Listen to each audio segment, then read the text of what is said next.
В 1886 году в Грозненской крепости во время прогулки арестантов произошел бунт.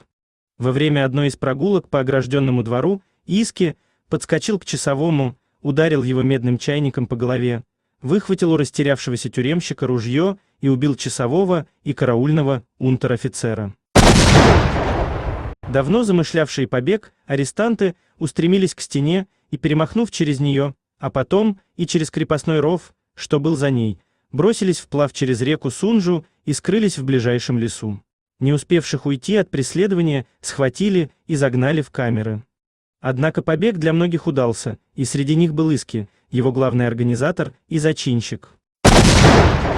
Оказавшись на свободе, Иски начал охоту на тех, кто находился во власти, и их прислужников, а также на своих кровников. Этого времени он стал самым бесстрашным в крае абреком.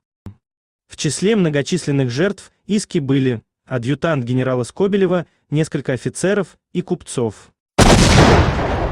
Абрек был известен своей летучестью, появляясь в течение одной недели, иногда в нескольких местах, разделенных порой десятками верст.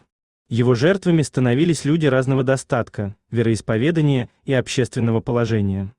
Наиболее известный из его жертв – личный адъютант генерала Скобелева, поручик Панфилов, убитый на окраине Грозного, и купец-миллионер из Шатоя Барыхин, убитый на горной дороге.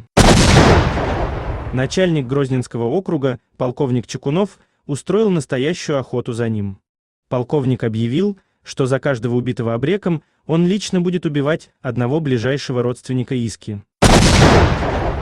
Вскоре его убежище было обнаружено в лесу в гуще кроны огромного чинара, служившим ему не только ночлегом, но и наблюдательным пунктом. Но когда пришли брать, его не оказалось на месте. Властям так и не удалось поймать Иски. Лишь в августе 1895 года он был случайно обнаружен кровником и убит.